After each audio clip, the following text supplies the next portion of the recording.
bacilo gram negativo. Ok, bueno, el Campylobacter jejuni es una bacteria gram negativa con forma de espiral. En la literatura también lo describen como el que tiene una forma de S o de alas de gaviota, ¿sí?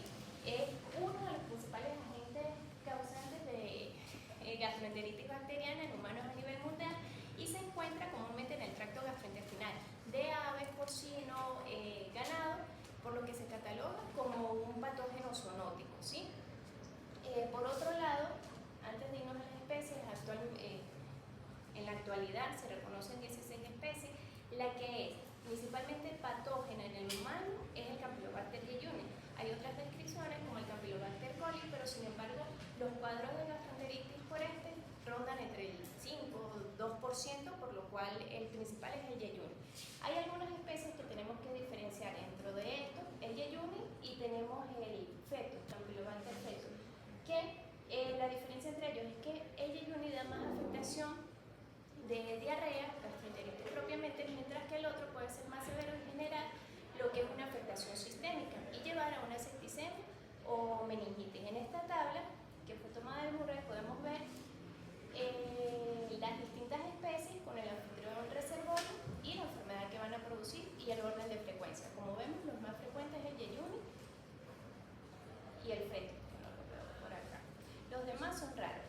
Las características microbiológicas, volvemos a repetir, bacilos curvos en forma de S o alas de gaviota, que ellos se van a movilizar muy bien en las células epiteliales del intestino gracias a los flagelos polares que tienen. Esto es característico en ellos, la rápida movilidad que poseen y sus condiciones de crecimiento es microaerófilo. ¿Qué quiere decir eso? Que requiere concentraciones de oxígeno mínimas, ¿sí? Entre 5 o 7%, y además son termófilos. Ellos son sensibles a condiciones ambientales como desecación, el calor, pero pueden sobrevivir en los ambientes fríos, así que no hay descripción de que incluso en los alimentos que se refrigeran, él puede sobrevivir, por lo cual hay que cocinar muy bien las aves de corral, que son las de ingesta humana.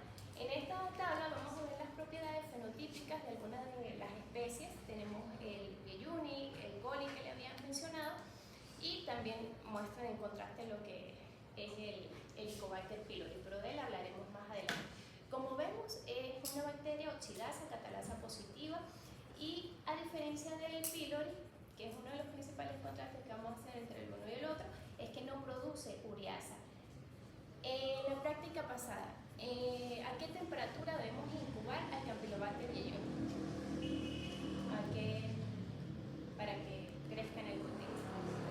25 grados centígrados. No, hay la mayoría 37 grados, pero él específicamente requiere temperaturas de 42, ¿sí? Y generar el ambiente microaerófilo, que no sé si recuerdan la campana de Gaspar, de la botellita y la velita, para generar las condiciones y que... El frasco grande con la velita dentro, ¿se acuerdan que se decía? Lo vimos en una de las primeras prácticas. En cuanto a la epidemiología, como les dije, es una de las principales causas de diarrea, de gastroenteritis, tanto en países desarrollados como en vías de desarrollo. Los grupos de riesgo hay que tenerlos muy claros, principalmente niños, lactantes, preescolares y escolares, ancianos, inmunodeprimidos y viajeros a zonas endémicas. La transmisión principalmente, como lo hablamos, es por consumo de alimentos contaminados, pollo mal cocido, leche no pasteurizada, ¿sí? O agua contaminada. La frecuencia, este nuevo médico no es tan reciente, es de un artículo del 2015, pero si leyeron la guía, allí ven que también contrasta, ¿sí?, el porcentaje de aislamiento del mismo. Y vemos que los países como es Venezuela, el jejuni ha sido aislado en un 13%, Ecuador es uno de los países con más aislamiento, 23%, y tenemos Perú entre 15 y 23%. Entonces, es una bacteria que es frecuente y uno de los principales causantes del síndrome diarreico. Antes de irnos a la patogenia. En la práctica, describíamos los tipos de diarrea, ¿verdad? La invasiva, que me puede dar el síndrome disentérico, la disentería y las diarreas acuosas. El Campylobacter, ¿qué causa? ¿O cómo es la diarrea que él genera? Masiva, disentería. ¿Solo disentérica? Sí, ciertamente sí produce. ¿Ya te llegaron? Eso, es solo disentérica. ¿Y los míos dónde están? Lo más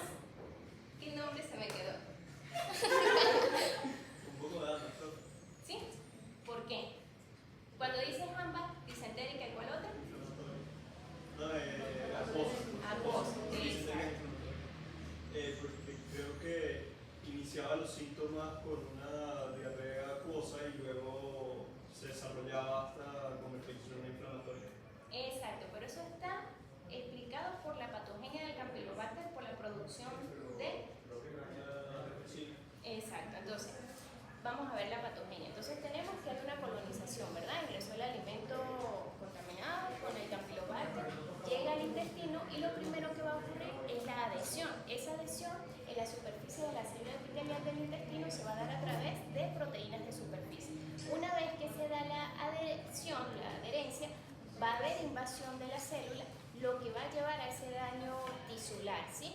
Al haber invasión, allí me puede generar un síndrome disentérico, que es la diarrea invasiva. ¿Qué caracteriza esa diarrea invasiva? En un coproanálisis reporta de qué, o el paciente te dice estoy haciendo heces con sangre y moco, ¿verdad? Eso es disentería. Y por el mecanismo de la producción de citotoxinas, en este caso de la enterotoxina, me puede dar una diarrea acuosa. Entonces puede dar los dos tipos de diarrea. Y finalmente, todo esto me va a generar una respuesta inmune con liberación de interleuquina, factor de necrosis tumoral, citotoxinas proinflamatorias, generando así el cuadro diarreico.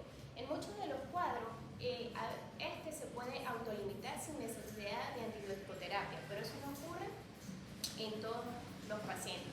Hay pacientes que pueden pasar a ser casos graves severos que si no se manejan a tiempo van a haber otras complicaciones que ya vamos a hablar más adelante. En este esquema vemos que es la ingestión oral, va a haber colonización intestinal y me va a llevar a diarrea. Pero en otros casos más severos se puede generar una bacteremia, ¿verdad? Que si es en un huésped sano puede ser transitoria o estar ausente, pero en un huésped inmunodeprimido pues me va a dar una bacteremia prolongada y llevarlo a una sepsis. Con dibujitos más esquemáticos de lo que hemos hablado, de cómo ingresa, el proceso de adhesión, invasión, liberación y daño en el epitelio intestinal. El cuadro clínico va a estar dado principalmente por diarrea, dolor abdominal, fiebre, náuseas y vómito, pero muchas veces podemos tener complicaciones. Estas complicaciones se describen síndrome de Guillain-Barré, artritis reactiva y la deshidratación severa. Pero vamos a tener que ver síndrome de Guillain-Barré. Sí, eso. ¿Alguien sabe qué es el síndrome de Guillain-Barré? ¿Así? Una parálisis, ¿te dijo el profe? Una parálisis que venía desde los pies, subía Sí, por la extremidad.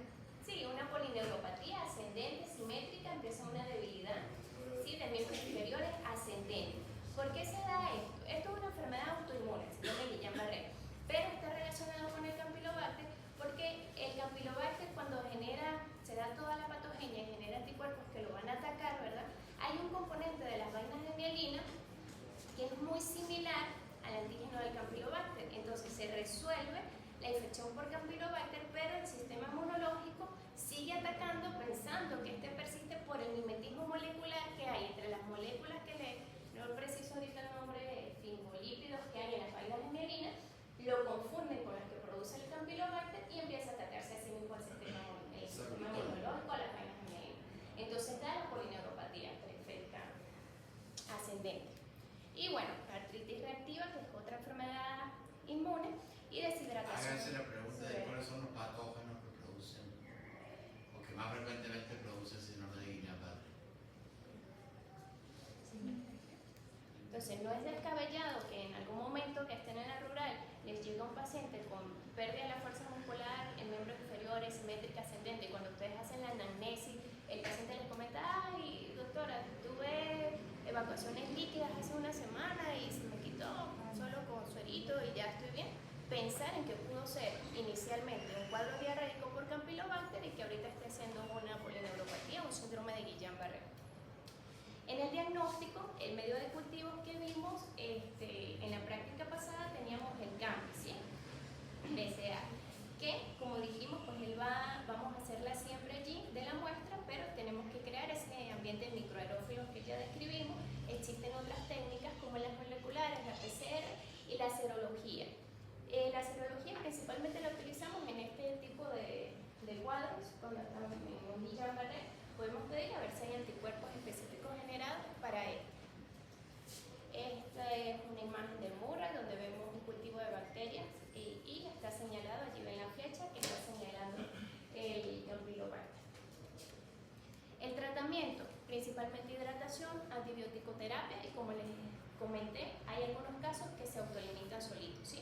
Porque en las criptas de Liverpool, si recuerdan la parte de histología, hay lo que son las defensinas, alfa y beta, que a su vez combaten y pueden autolimitarse el cuadro, que generalmente tiene una duración de 5 o 7 días.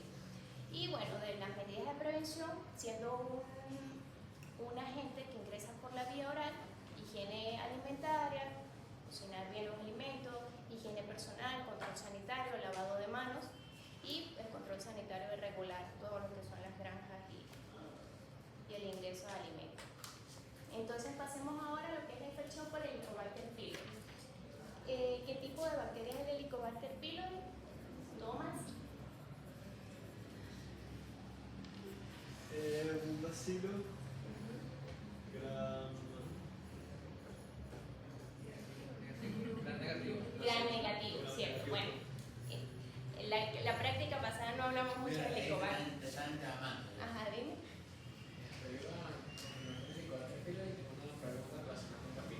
Ok.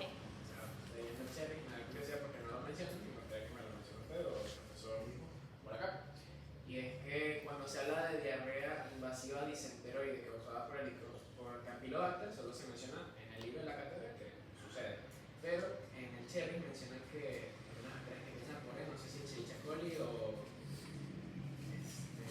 otras, cuando producen síndrome disenteroide, producen ulceración del epitelio, que es lo que produce que hayan los toproresiduos con sangre. Me preguntaba cuál es el mecanismo patógeno que hace que el Campylobacter pylori produzca sangre. También ulceración del epitelio.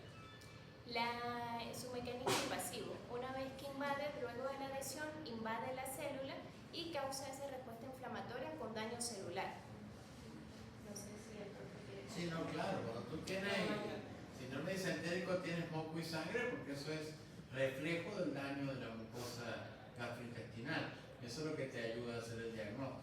Por eso es que en el comproanálisis se pide muchas veces lo que son los leucocitos fecales y cuando tenemos gran cantidad del mismo pensamos en una diarrea invasiva inflamatoria. Y ustedes cuando hacen el interrogatorio van a preguntar, van a confirmar por el examen simple de ese y cuál es la otra característica del síndrome disentérico clínica que te ayuda mucho.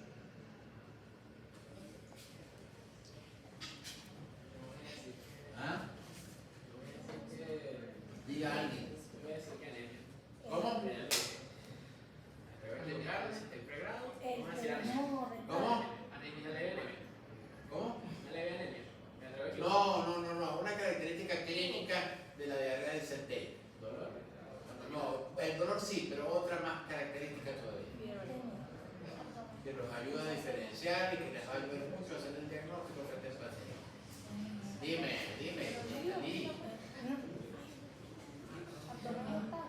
Tenemos rectal. Claro, tenemos renal. Ustedes van a preguntar, ustedes sospechan una de disentería.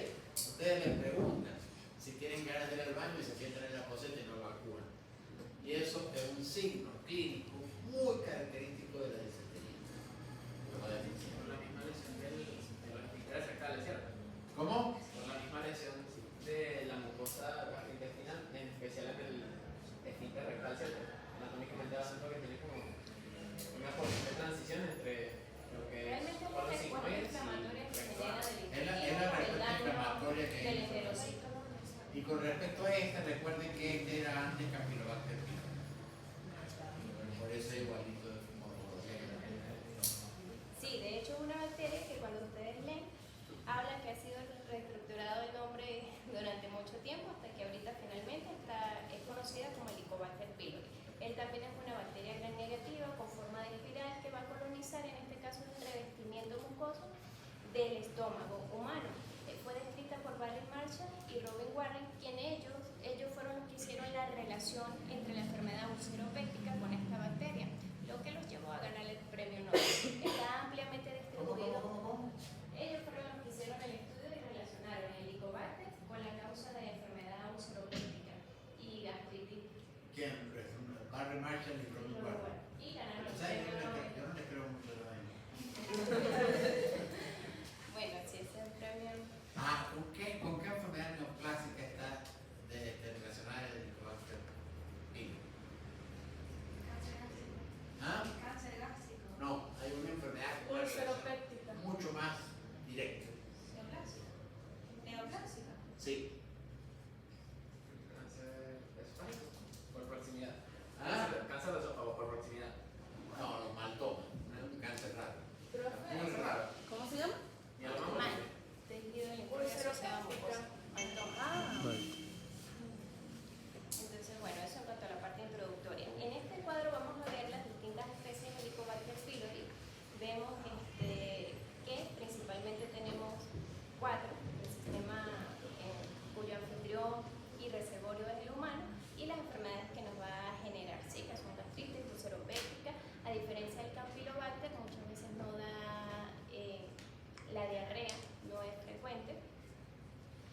características, como dijimos, son bacilos curvos, tienen flagelos polares. Esos flagelos polares son los que le permiten a él moverse entre el moco de la célula gástrica, ¿sí? Él tiene una característica particular que es la producción de ureasa. La ureasa convierte la urea en amonio y dióxido de carbono, y esto le permite generar o neutralizar el ácido del estómago para sobrevivir, ¿sí? Generando un ambiente más alcalino. Acá tenemos las características bioquímicas. Vemos que el L. pylori es ureasa catalasa positivo, oxidasa positivo, sin producción de H2S. En cuanto a la epidemiología, afecta más del 50% de la población. Muchas veces los pacientes son portadores y no son sintomáticos. Su transmisión es fecal-oral a través de agua, alimentos contaminados, y factores de riesgo. Tenemos condiciones de hacinamiento, falta de higiene, las mismas características preventivas que discutimos en el Campylobacter. Si estas no están presentes, nos llevan a factores de riesgo para tener infección por Helicobacter. ¿Cómo se da la patogenia del Helicobacter? El Helicobacter también, una vez que ingresa, él va a ir hacia las células epiteliales gástricas y va a crear una adhesión. Esto se va a dar a través de las proteínas BAP-A. Hay otras descritas que son las SAP-A. Se adhiere, una vez que se adhiere, esto va a generar una inflamación, ¿sí? Y va a producir toxina. Entonces, esta producción de toxina es muy importante porque tenemos la BAP-A, que ella lo que hace es que induce formación de vacuolas dentro de la célula y lleva al daño celular, y la CAC-A, que es la que está principalmente relacionada con el CA gástrico, por ser portador del gen CAC-A. Y él, pues, por el mecanismo que les explicaba, más liberación de citoquinas, interleuquina 8, él modula esa respuesta inmunológica que genera y hace una evasión inmune.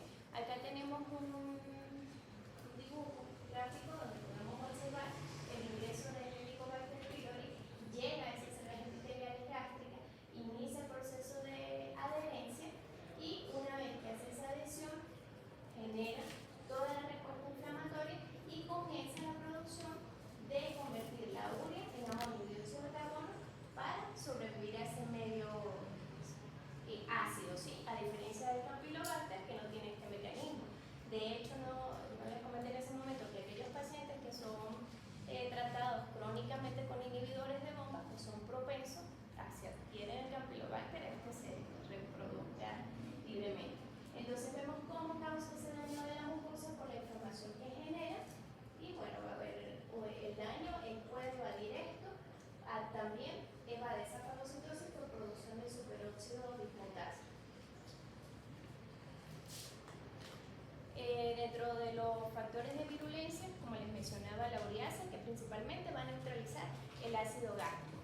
Tenemos otras proteínas, como la proteína de choque por calor, proteínas de inhibición del ácido, los flagelos, que son muy importantes para esa motilidad característica de ellos, las adhesinas y fosfolipasa catalasa y citocinas. El cuadro clínico, la mayoría no presenta síntomas. Sin embargo, en aquellos que sí son sintomáticos, tenemos síntomas comunes como el dolor abdominal, principalmente en el abdomen superior, náuseas, vómitos, eructos, pueden haber enfermedades asociadas, gastritis crónica, úlcera péptica, y el CA gástrico o el linfoma mal, que mencionaba el doctor Carvalho al inicio de la clase. En otras condiciones, en se puede haber anemia por déficit de hierro, justamente por el daño allí en la mucosa, y no hay un trastorno de la transfusión. Los diagnósticos tenemos dos métodos, los invasivos y los no invasivos. Dentro del invasivo tenemos que requiere, pues, la endoscopia para tomar una muestra y realizar una biopsia gástrica en la misma, y a su vez se le puede pedir una prueba rápida de ureasa. Esto tiene una sensibilidad del 70-90% relacionado con la biopsia, y una microscopía directa donde se va a observar la bacteria en el tejido. Métodos no invasivos, la prueba de aliento con urea marcada con carbono, detección de antígenogenesa y serología. Principalmente no invasivo, no es tan costoso, la prueba de aliento o la detección de antígenogenesa, que tiene un buen rendimiento diagnóstico. Tratamiento y prevención. Hoy en día hay distintas terapia, ¿sí? Algunos terapia triple, terapia cuádruple, ¿sí? Esto ha ido